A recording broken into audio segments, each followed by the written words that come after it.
Jahon chempionati kubogi haqida siz bilmagan 10 ta fakt.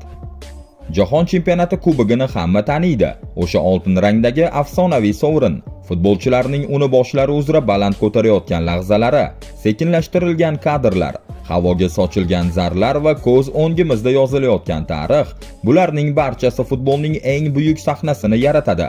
Lekin bir gap bor. Ko'pchilik bu kubok haqida faqat uning tashqi ko'rinishini biladi xolos. Aslida esa bu sovrin ortida juda qiziq, hatto ayrimlari shok qiladigan sirlar yashiringan. Shuning uchun bugungi videoda biz oddiy faktlardan tashqariga chiqamiz. Siz hozir FIFA Jahon chempionati kubogi haqida ko'pchilik bilmaydigan 10 ta faktni bilib olasiz va ishoning, ulardan ba'zilari futbol tarixidagi eng mashhur sovringa bo'lgan qarashingizni butunlay o'zgartirib yuboradi. Asl kubok, ya'ni original trofey. Bugungi hammamiz yaxshi taniydigan oltin FIFA kubogi paydo bo'lishidan oldin Jahon chempionati sovrini ancha klassik ko'rinishga ega edi. Hattoki u ko'proq muzeydagi tarixiy, inson tomonidan yaratilgan qadimiy buyum yoki topilmani eslatardi. Bu kubok fransuz haykaltaroshi Abel Lafleur tomonidan yaratilgan bo'lib, dastlab oddiygina Coupe de Monde deb nomlangan. Lekin uning dizayni hozirgi kubokdan mutlaqo boshqacha edi. Hozirgi trofeyda ikki inson yer sharini yuqoriga ko'tarib turgan bo'lsa, o'sha eski versiyada qadimgi yunonlarning g'alaba ma'budasi tasvirlangan edi. U boshidan baland ko'targan 8 qirrali kubok bilan tasvirlangan bo'lib, sovringa juda ulug'vor va afsonaviy ko'rinish berardi. Kubokning balandligi taxminan 35 sm bo'lgan va uning pastki qismi chuqur ko'k rangdagi lapis lazuli toshi bilan bezatilgandi. Shu detal esa sovringa haqiqiy qirollik uslubidagi ko'rinish bergan. Jahon chempionati ortidagi odam Jules Rimet. Agar siz Jules Rimet degan ismni avval eshitmagan bo'lsangiz, bu normal holat. Lekin bir narsani aniq aytish mumkin. U siz bugungi jahon chempionati umuman mavjud bo'lmasligi ham mumkin edi. Jules Rimet FIFA tarixidagi 3-prezident bo'lgan va u bu lavozimda naqd 33 yil ishlagan. Bu esa hozirgacha FIFA tarixidagi eng uzoq prezidentlik rekordi hisoblanadi. Ammo uning eng katta xizmati rekordlarda emas. Rimet futbolni butun dunyo miqyosidagi turnirga aylantirish g'oyasining asosiy tashabbuskori bo'lgan. O'sha davrda xalqaro futbol deyarli faqat Olimpiada bilan cheklanib qolgandi, lekin Rimet bundan kattaroq loyiha bo'lishi kerak deb hisoblagan. Va aynan shu orzu 1930-yilda amalga oshdi. Tarixdagi ilk jahon chempionati Urugvayda bo'lib o'tdi. Shu sababli ham avval aytganimiz o'sha original kubok oddiy sovrin emas, balki Jules Rimetga bag'ishlangan ramzga aylandi. Nike ma'budasi tasvirlangan o'sha trofey keyinchalik rasman Jules Rimet trofey deb nomlandi. Demak, har safar biror terma jamoa o'sha kubokni osmonga ko'targanida, ular shunchaki g'alabani nishonlamagan. Ular jahon chempionatini dunyoga olib kirgan insonning merosini ham yuqoriga ko'targan edi. Ikkinchi jahon urushi paytida yashirilgan kubok. 1942 va 1946-yillardagi jahon chempionatlari bekor qilingan. Chunki o'sha paytda dunyo ikkinchi jahon urushi girdobiga tushib qolgan. Futbol esa vaqtincha ikkinchi darajaga tushib ketgandi. Lekin eng qiziq tomoni shundaki, jahon chempionati kubogining o'zi ham urushdagi xavf ichida qolishiga juda oz qolgan. O'sha paytda Jules Rimet trofey Rimdagi bank seyfida saqlanardi. Bir qarashda xavfsizlik tuyuladi, to'g'rimi? Aslida esa unday emas.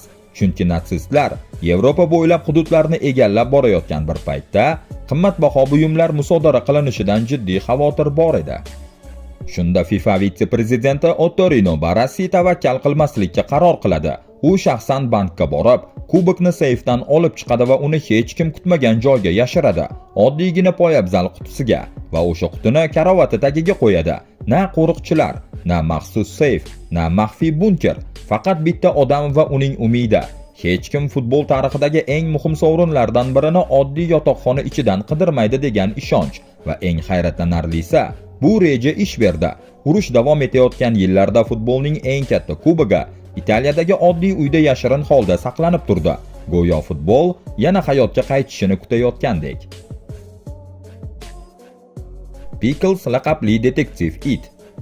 1966-yilda Jules Rimet trofey Angliyaga olib kelinadi. O'sha yilgi jahon chempionati aynan United Kingdomda o'tkazilishi kerak edi. Turnir boshlanishiga hali 4 oy vaqt qolgan paytda kubok Westminster Central Hallda ommaviy ko'rgazmaga qo'yiladi. va aynan shu yerda hamma narsani larzaga solgan voqea sodir bo'ladi. Kubok o'g'irlab ketiladi. Xabarlarga ko'ra, o'g'rilar kubokni qaytarish evaziga 15 ming funt talab qilishgan. Futbol olami esa shokka tushib qoladi. Chunki jahon chempionati boshlanishiga sanoqli oylar qolgan, eng asosiy sovrin esa yo'qolib ketgan edi. Ammo voqeaning eng afsonaviy qismi hali oldinda. Oradan roppa-rosa bir hafta o'tgach, kubokni oddiy bir it topib beradi. Uning nomi Pickles edi. Oq-qora rangli, oddiy aralash zotli kuchuk it kubokni Upper Norwooddagi uylar yonidagi butalar orasidan topib oladi. Kubok gazeta qog'oziga o'ralgan holda tashlab ketilgan edi. O'sha paytda it egasi Dave Corbett bilan sayr qilib yurgan bo'lgan. Bu voqeadan keyin Dave 6000 funt mukofot oladi. Pickles esa umrining oxirigacha bepul ovqat bilan ta'minlanadi. Shundan keyin Angliya futbol assotsiatsiyasi original kubokni ko'rgazmalarda ishlatishni to'xtatgani aytiladi. Ular xavfsizlik uchun replika, ya'ni nusxa versiyasini tayyorlashadi, lekin FIFA bunga ruxsat bermasligini bildiradi. Shu sababli o'sha replika yillar davomida yashirin saqlanadi. Oradan uzoq vaqt o'tib, 1997-yilda u auksionga qo'yiladi va eng qizig'i, uni yana FIFAning o'zi sotib oladi. Narxi esa naqd 254 million 500 ming funtni tashkil qiladi. Bu summa shu qadar katta ediki, ko'pchilik orasida bir mish-mish tarqaladi. Balki FIFA nusxani emas, asl kubokni qaytarib sotib olgandir. Braziliya original kubokni butunlay o'zida olib qolgan. Ko'pchilik bilmaydigan juda qiziq fakt bor. Original jahon chempionati kubogi shunchaki nafaqaga chiqarilmagan. Uni rasman yutib olishgan. 1970-yilda Brazil National Football Team tarixda 3-marta jahon chempionligini qo'lga kiritadi. O'sha afsonaviy tarkibga esa futbol qiroli Pele boshchilik qilayotgandi va aynan shu yerda Julio Reme tomonidan oldindan belgilab qo'yilgan qoidalar ishga tushadi. Unga ko'ra, qaysi davlat jahon chempionatida 3 marta g'olib chiqsa, original kubokni o'zida abadiy olib qolish huquqiga ega bo'lardi. Natijada Julius Reme trofey butunlay Braziliyaga topshiriladi. Shu tariqa Braziliya futbol tarixida jahon chempionati kubogiga to'liq egalik qilgan yagona davlatga aylanadi. Keyinchalik kubok Rio de Janeyrodagi Braziliya futbol konfederatsiyasi shtab-kvartirasiga joylashtiriladi. U o'q o'tmaydigan maxsus oynali vitrinada saqlanardi. Qog'ozda qaraganda hammasi ideal edi. Yuqori xavfsizlik, himoya, deyarli tegib bo'lmaydigan darajadagi qo'riqlash. Lekin futbol tarixidagi eng mashhur sovrinlardan biri uchun bu voqea hali yakun topmagan edi. Yana bir o'g'irlik. Kubok tarixi bundan ortiq aqldan ozgan bo'lishi mumkin emas deb o'ylayotganingizda voqealar yanada dramatik tus oladi. Chunki kubok yana o'g'irlanadi. 1983-yilda Braziliya original trofeyni qo'lga kiritganidan 13 yil o'tib, o'g'rilar Brazilian Football Confederation binosiga bostirib kiradi. Eng shok qiladigan tomoni esa vitrinaning orqa qismi oddiy yog'ochdan yasalgan ekan. O'g'rilar lom yordamida uni buzib ochishadi va futbol tarixidagi eng qimmat sovrinlardan birini olib ketishadi. Keyinchalik 4 kishi qo'lga olinadi va sud qilinadi, ammo kubokning o'zi hech qachon topilmaydi. Eng ko'p ishoniladigan taxminga ko'ra, trofey deyarli darhol eritib yuborilgan va qismlarga bo'lib sotilgan. Bu esa bitta dahshatli haqiqatni anglatadi. 1930-yildan beri mavjud bo'lgan original jahon chempionati kubogi bugungi kunda endi mavjud emas. Undan saqlanib qolgan yagona qism lapis lazuli toshidan ishlangan pastki baza xolos. Hozir u FIFAning Syurixdagi shtab-kvartirasida saqlanmoqda. Braziliya esa bu yo'qotishdan keyin jim qarab turmaydi. 1984-yilda ular kubokning yangi replikasini yasatishadi va uni o'sha davrdagi prezident Joao Figueiredoga topshirishadi. Butunlay yangi kubokning yaratilishi. Julius Reme trofey butunlay Braziliyaga topshirilgach, FIFA katta muammo oldida qoladi. Endi ular yangi jahon chempionati kubogini yaratishi kerak edi va bu safar FIFA ehtiyotkor yo'lni tanlamaydi. Ular eski dizaynni biroz o'zgartirish o'rniga hammasini noldan boshlashga qaror qiladi. Turli davlatlardan kelgan haykaltaroshlar jami 53 ta dizayn taqdim etishadi. Yakunda esa g'olib loyiha italiyalik rassom va haykaltarosh Silvio Gazzaniganiki bo'ladi va eng qizig'i aynan o'sha dizayn bugungi kungacha ishlatilmoqda. Hozirgi FIFA jahon chempionati kubogi taxminan 36,8 cm balandlikka ega. U 18 karatli oltindan ishlangan bo'lib, pastki qismi 2 qatlam yashil malahit toshi bilan bezatilgan. U original trofeyga qaraganda og'irroq, zamonaviyroq va ancha dinamik ko'rinishga ega. So'nggi hisob-kitoblarga ko'ra uning qiymati $150 ming dan ham yuqori, lekin real ma'noda bu kubokning narxini pul bilan o'lchab bo'lmaydi. Ammo kubokni haqiqatan ham afsonaga aylantiradigan narsa uning ortidagi g'oya. Silvio Gazzaniga bu dizaynni vaqt ichida muzlatib qo'yilgan lahza deb ta'riflagan.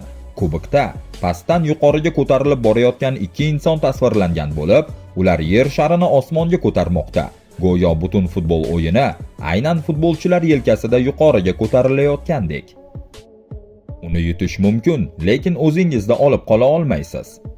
Oldinlari jahon chempioni bo'lgan jamoa original kubokni keyingi mundialgacha o'zida saqlab turardi. Julius Rimet trofey davrida tizim aynan shunday ishlagan. Lekin barcha o'g'riliklar, xavfsizlik muammolari va yo'qolishlardan keyin FIFA qoidalarni o'zgartirishga qaror qiladi. Hozirgi tizimga ko'ra, chempion bo'lgan terma jamoa finaldan keyin maydonda haqiqiy FIFA kubogini ko'taradi, ammo ular uni uyiga olib keta olmaydi. Buning o'rniga jamoaga oltin bilan qoplangan maxsus replika topshiriladi. U rasmiy ravishda FIFA World Cup Winners Trophy, ya'ni FIFA jahon chempionati g'oliblari kubogi deb ataladi. Tashqi ko'rinishi deyarli bir xil bo'lsa-da, u original kabi sof oltindan tayyorlanmagan. Asl kubok esa kuchli xavfsizlik ostida FIFA Jahon futbol muzeyida saqlanadi. Shuning uchun futbolchilar kubokni osmonga ko'tarib bayram qilayotganini ko'rganingizda bir narsani yodda tuting. Ular tarixni faqat bir necha daqiqaga qo'llarida ushlab turishadi. Keyin esa uni qaytarishga majbur bo'lishadi. Kubok aslida ko'ringanidek emas. FIFA Jahon chempionati kubogining tepasidagi oltin yer shari bir qarashda sof va to'liq oltindan ishlangandek ko'rinadi. To'g'rimi? Aslida esa unday emas. Kimyogar va ilmiy tadqiqotchi Martin Polikovning aytishicha, kubokning yuqori qismidagi yer shari ichi bo'm-bo'sh qilib tayyorlangan. Chunki agar u haqiqatan ham to'liq oltindan yasalganida, kubokning vazni taxminan 70 kilogramm bo'lib ketardi.